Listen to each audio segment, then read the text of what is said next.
yeah, yeah, yeah, yeah. I came with the facts, got the date, got the text, got the calls, got the screen, got the pieces in the stack. They talk big, then they vanish when the truth hit the light. Try to twist what they said, but I kept it airtight. I don't fall for the noise, I don't fool for the hate. If I say it, I can show it every time, every day. They don't like what I found, they don't like what I keep. Try to paint me the villain when the proof is concrete, but I stand on the truth, hands steady, eyes wide. If you throw me your lies, I throw back the receipts.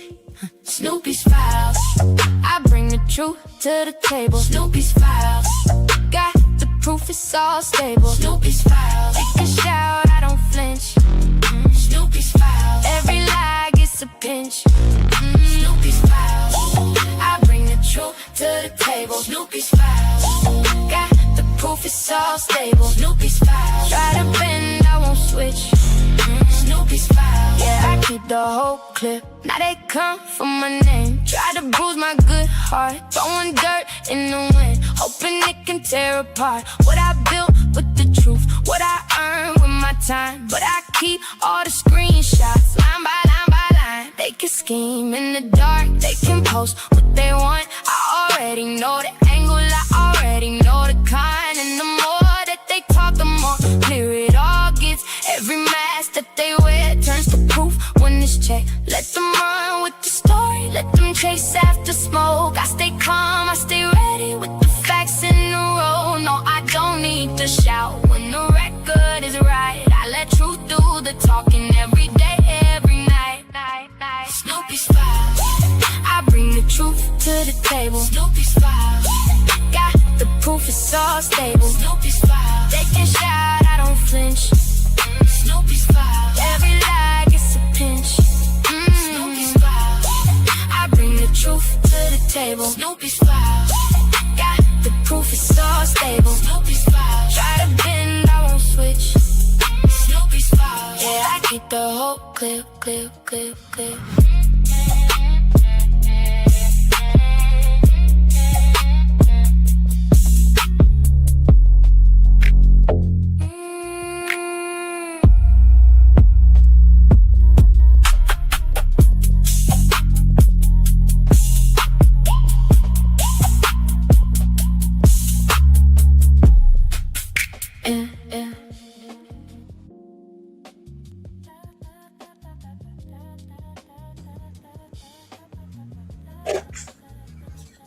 Hey everyone.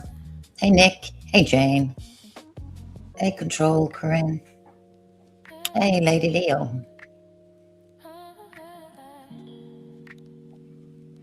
I want to know what BJ did. Hey Foxy. And Kiki. Oh, I'm watchers. Hope I didn't skip over anybody there.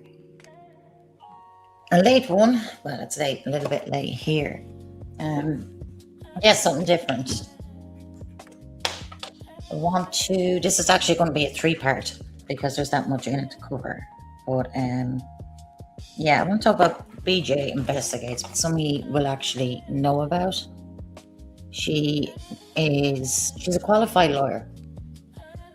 And because of what she was doing on YouTube, it was kind of conflicting with her work, so she chose to continue with her channel on YouTube and break down complex cases. Some of the more famous ones is Britney Spears conservative, and Bam Margera from Jackass.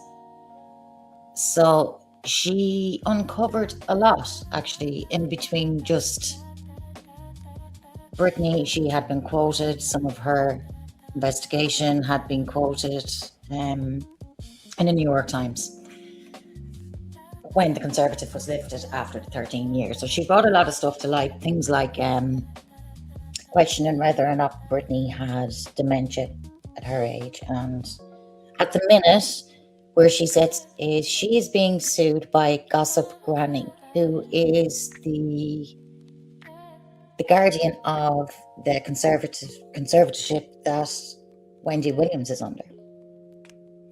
So because she has done two, oh, you didn't know she was a lawyer? Yeah, she was a lawyer. She left. So she called herself what is it she called herself? A lawyer utainer. A lawyer utainer, something like that she calls it. Like, so it's a mix between an educator and a lawyer.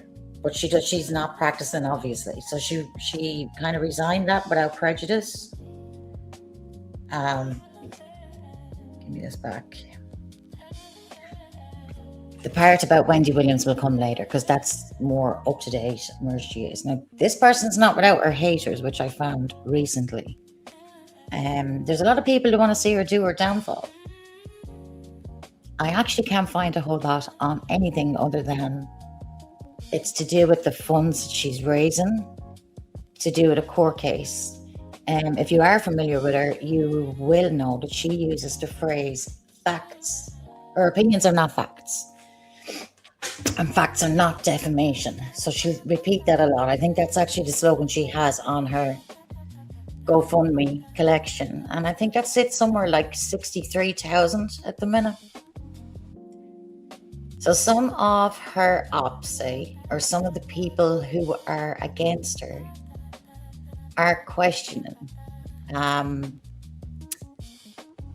transparency, basically, in regards to that money. And they've been calling it an echo chamber. I'm looking into it, so I don't know a whole lot on that end at the minute. That'll come down later, but that's just to give you an overall caption of this. BAM, she started looking into BAMGiro, and BAM was under conservatorship. And the conservatorship he was under was through a public figure by the name of Lima Jovakovic. And as he was looking into the conservatorship, and she was speaking with BAM, he was looking for help. He had previously been on Dr. Phil. He had reached out to other people. His life was in a shambles from addiction. He felt under pressure. His life was being controlled under the conservatorship, and he was being forced to go into treatment. Hey, Cassandra, I'm sure you all know him from Jackass. He was this skater guy who would go in and torment his parents and do the most crazy shit. But look, that was his background. He had children that were removed from having access to him. And he got talking to BJ. So she looked into it. And as I said, this woman called Lima Jovakovic was over the conservatorship. And when she looked deeper into it, there were some things that were arisen from that. One of them being, are you all familiar with soft white underbelly? She had a hand in with soft white underbelly. The problem with that program is, well, one of them, the guy, Mark Latte, I think his name is a photographer. He used to be a Google photographer. He would take people off Skid Row and he would interview them. But he would take people who were extremely vulnerable, people who were prostituting just to get by, people who were dealing with mental health issues as well as addiction issues, had complex needs. And I'm using the word, in my opinion, exploited them. So he would bring them somewhere. He would put them on camera. There was a particular girl that was featured over a number of times. There were several occasions. And you can literally see her deteriorate on the camera each time he's speaking to her. That girl's name was Amanda Rabb. And this is where Lima comes back into it. So Lima hooked up with soft white underbelly. And she decided that she wanted to test out her reality therapy through, like, you know, the VR sets, the headsets. Oh, you know what it is, Glenn? That's good. You know the headsets that you put on, it's like virtual reality. She petitioned the court prior to be able to test this on prisoners. Obviously, it didn't get the go-ahead. So then this was her other option to try this way. So you have people who are vulnerable and have a lot of complex needs, And she was pushing this. She's no medical background, and it wasn't FDA approved. Hey, Dark. Wasn't absolutely exploitive is not the word. Yeah. You just see people deteriorate and become. So there was no FDA approval on this. My point to bring this up is Amanda died while they were trying to get her into treatment. On one of the videos prior to her passing, Amanda mentions that her father allegedly was one of her abusers growing up. SA abuser. The girl dies in treatment. And Lima Jovanovic does a GoFundMe, okay? So they said they didn't get enough money for a burial funeral. So they got her ashes and they spilled them out on Venice Beach because they said that's what she would like. All of this was, of course, taken down, documented and shown as how wonderful they were towards Amanda. The reality of it is, she lied about what was in the autopsy results. First of all, Lima, let me get you the name of it.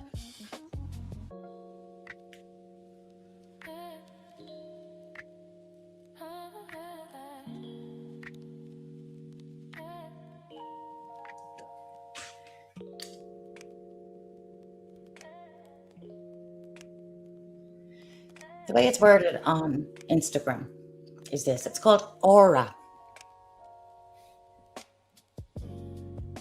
So it states, thank you all for supporting our vision for mental healthcare reform. I founded Aura with the vision to build technology to treat mental illnesses, like physical illness, with tools developed to treat medical health with precision. Aura is a data-driven healing. We believe in using technology to aid with diagnosis, enhance therapy, and reduce relapse, so that people seeking help from healthcare professionals actually get better. There's a high rate of relapse. If you know anybody that's an addict, there's a really high rate of relapse. Some of that is down to complex needs.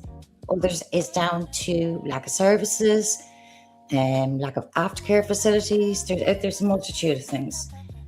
The challenges that they have faced has not only been within the company, but from the healthcare system. She started Aura because she had a family member misdiagnosed for years, given the wrong medications and trapped in and out of treatment centres without any improvements in her mental health. This is the same story for all of too many families. Your loved ones come out worse than what they were before they went into treatment, and your family is drowning in debt as a result. We are using this post to submit as NAV's small business grant. So you see the pitch? Since the COVID-19 pandemic, we have had an increased demand for our telehealth and virtual care technology. Currently, we do not change our products. We give them to the clinics at no cost so they can study results and ensure patients actually improve and stay well. We are doing this through our pilot study. And that's what it was. And that's what Amanda was a pilot study. She lost her life. And when she lost her life, they came out, as I said, they'd done a big PR stunt, brought the father out to Venice Beach with the man who was called the producer of the Aura company. So when BJ looks into it, the man that they had on camera with Amanda's father, he was actually an actor from Nickelodeon, and actually was friends with Lima Jovanovic's two younger twin sisters. He had previously featured on, I think it was X Factor. He has been on, he's shown up in different places as an actor. So this man's on camera, well documented as an actor, stating on Soft White Underbelly that he is the producer behind the whole Aura. and promoting of that as a mental health service, as an addiction treatment. For Amanda, part of the treatment was a conservatorship. A lot of people don't have money to go into treatment. You put somebody under a conservatorship and you pretty much rule how long they're going in for. In Bam's case, he thought he was going in for 30 days. They wanted him there for 90. He ended up running away out of one of the facilities in Florida. But back to Amanda, and the reason I'm bouncing between the two is the link there is Lima Jovanovic. When you look at Soft White Underbelly and you look at this case in particular, you can see clearly Amanda deteriorate. There's one video where they say she's 255 days clean. Pretty hard. Where she's 255 days clean and sober. And from there, she's found dead in facility. And they come out and say that the coroner report, after a week, the coroner report had stated that all she had in her system was Tylenol. And that's paracetamol over here. What's odd about the whole framing of it is she had tried to do a GoFundMe to be able to get a burial for Amanda, but didn't come up with the funds, apparently. But at the time of the PR stunt, where she was stating, oh, by no means was this down to the VR tapes and it's exposure therapy by somebody who was not licensed and not FDA approved to give this kind of treatment to anybody. So the purpose of the treatment for Amanda was that she would be put in virtual situations when she wore a headset, very triggering situations where she would be landed at a bar, put in different triggering environments that would expose her to triggers, if you like, for when she left. So when BJ started looking into Bam, she flagged Lima through Soft White Underbelly too. And she just thought it was a little bit funny because that was part of the treatment for Bam too. And she was under the conservatorship with Bam. BJ went and got Amanda's autopsy results. And from there, she did a live. It was featured then on, later, it was featured on, I think it's ID, Discovery ID. And it was played there when Bam was explaining his process and what he had gone through up into where BJ became his voice, getting him out of conservatorship, getting the right kind of help. I think Steve O at the time, his co-worker on Jackass, was thinking that BJ was just being a busybody and poking her nose in. But Bam actually sat doing interviews with her and was explaining everything about how he felt. The family were pressuring him. Obviously his finances were under. He felt that his children were being leveraged against him. He wasn't allowed to see them. There's so much in it. But because this was getting publicity and because this was getting traction, Lima took a case against BJ. That case went to court. It was dismissed with prejudice. Lima wasn't content with that. And then she listed it in court with the appeals court. So that's outstanding. That's running. That's one of the court cases she has at the minute. Everything she has is factual. Anything that she brought out would have been court documents and coroner reports. She has a video clip of where Mark Latte, the guy who was the photographer in Soft White Underbelly. She's a video clip of where he's talking to the actor, who says he's a producer. And on that video, again, they're stating, well, she died from Tylenol, which is now clipped if you go look for it, but she has the original footage. There's so much in it to actually look at it, but I'm trying to just kind of keep it on what's happening legally. She is a truth teller. She is somebody that does look into things. So recently, when I came across that she has a lot of people that are kind of saying, "Oh, well, it's an echo chamber, and she's over there getting money for whatever suits."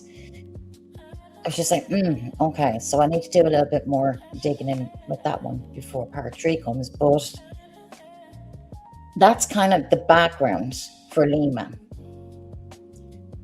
How this relates now to Britney Spears is Lou Taylor, a name you should all kind of know or have heard of. Lou Taylor was over the conservatorship of Britney Spears. She was also over. She also has ties to TriStar Sports, who was tied up with Diddy, the Kardashians. You know, that church. I don't know. I've barely ever watched the Kardashians, but I do know because it was shown on the video where the Kardashians are talking about making a donation to a church, and then you get to write off for taxes and what have you. So she's involved in that also. So it's kind of like, it's like an organized gray area, for the want of a better term. I'm trying to think. I'm not leaving myself wide open here either. So allegedly, according to her research, there's a lot of dodgy, shady things happening in the background between the Kardashians. Lou Taylor's name shows up a lot with celebrities, in particular conservatorships. She turns up with, like I said, she turns up with Kris. It's Kris the mother and the Kardashians. I think it's Kris, isn't it? She brought out about discrepancies with Kylie Jenner's cosmetics. Huge amount of money and discrepancies. Same with TriStar. They recently came up with the Diddy case also. So she's done a lot of background checking on everything. She's a good channel. She has a good content. So she is in hot water, as I stated. She went on from that conservatorship after Britney Spears, which was really successful. And obviously, you know, that got overturned. The conservatorship was lifted. She done a lot of free BAM was the slogan she had for BAM at the time, and that gained a lot of traction. So she had the 2 court cases, if you like, for people over her head. She has Desiree Perez is currently looking to subpoena her direct messages. Now, I think that's her phone, because she had been speaking to her daughter, who blew the whistle on some of the alleged behavior that she was receiving from her family as a result of her choice of partner. Rock Nation. Yeah, I think she's the she's somebody on, she's not in production. Is she CEO? I just remember when that case came out, and it was crazy. Some of the facts in that and what she claimed. It's like she was under surveillance a lot. Her phone was tapped, she alleged. She felt bullied. Again, there was talk about conservatorship there too. They wanted her to break up with her partner. The daughter accused her mother of being racist. They were kind of bribing her and blackmailing her that she would be going under a conservatorship and things like that if she didn't break up with her partner. So she brought that then to the public. BJ covered it. So now she has Perez following her for the messages that BJ was privy to in regards to what was stated about Desiree. So there's a lot of different things that are coming at her. And then we're up to Wendy Williams, again, conservatorship. And she was looking into the medical, she was looking into the medical aspect of Wendy Williams and how she was basically going to, I don't know if you remember, I think Wendy was in a hotel room and she was trying to get people to see she was fine, she was standing. So that kind of gained some traction as to what's happening with Wendy Williams. Are people stepping in and stopping her? I think they said she had dementia too. Free Wendy, yeah. So that's what she's in now at the minute. And that, That is from, what's her name? Can't think. Gone out. 1 second. I'll get it here.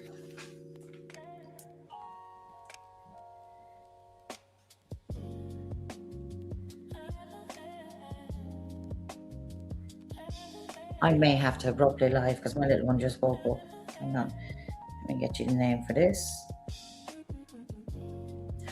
Gossip Granny. That's the nickname that's suing her. Gossip Granny is bringing her to court, who is the guardian for Wendy Williams. So that's who has BJ coming up in court for her covering the conservatorship of Wendy Williams. They're the bones of it. They're the kind of parts to be able to understand what's coming in part 2. But it's so sad. For me, I've been listening on and off the last couple of days to say her critics, and there's a lot of them that kind of go on panel and talk, and they seem to just be talking about the fundraiser. The fundraiser seems to be, you can see it. If you look it up, it's there. She was at the other day, 62,000 and something. I think the amount she's looking for is 135,000. It's a lot of money. But I think people, and I think at the same time, if you're doing a GoFundMe, you're asking people for their money, then you should be fully transparent also about how you spend it and where it's gone. But there seems to be, allegedly, I don't know this for 100% yet, I'm still digging into it, will be in part 3. There seems to be a lot of people talking about what she's getting financially as opposed to her work that she's doing.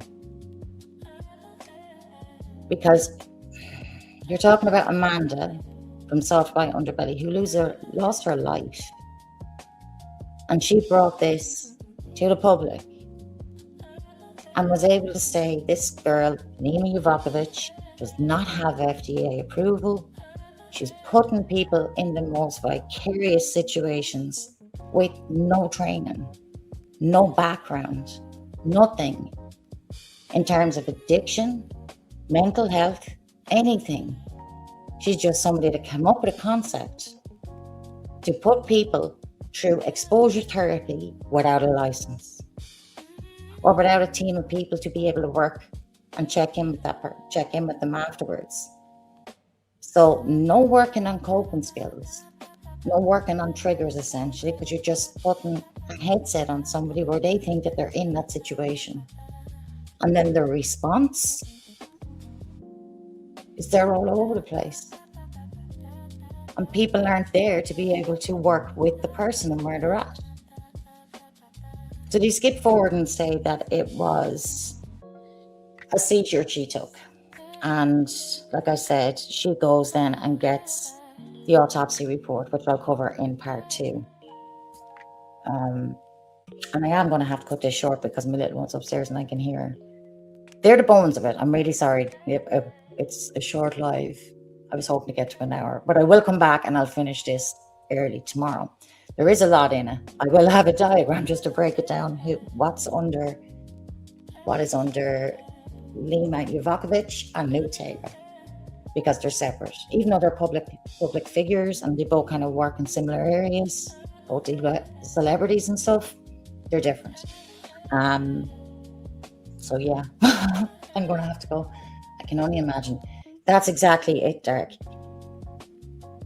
You could essentially say they are partly responsible for that girl losing her life. Amanda losing her life is arguably connected to the lack of treatment and the lack of professional and the lack of training and the services that they offered. You put somebody in a situation for addiction and you're exposing them to the very thing within no time, no coping skills, no counseling set up. And the person is just left with their trauma being rehashed over and over. So I'll come back to you with the autopsy results on that in the morning. And then I'll get into the whole gossip granny and where it's at with Wendy Williams. But you have an idea of what she kind of covers. She breaks down complex cases that are legal. Usually they're celebrities, but she seems to have an eye for soft white underbelly, and I actually like that because it's extremely exploitive. He's built a business of going and getting people who are extremely vulnerable, paying for them to get drugs so he can interview them, seeing them deteriorate, no intervention for prescribing some sort of services to link in with. Just there, putting them on camera, speaking about some of the most heinous things that have happened to them, the trauma that they've been through. And then he wraps it up and then they're out the door. People are left wide open, wearing their trauma and walking back out. Even their mental health is not good after being out with that. There needs to be professional care given. You have complex needs. But this man has made a living off it. He's a huge following. People think he's doing great work. I would say he could be doing great work if he had a proper team around him to work with the people. Putting somebody in with a reality headset into vicarious situations, I don't see how that helps. But yeah, I better get off because the boss is up there and she's not having a great evening today. So I will be back. I'm sorry about cutting it live and the abrupt ending. Thanks a million for coming in, everybody. Bye all.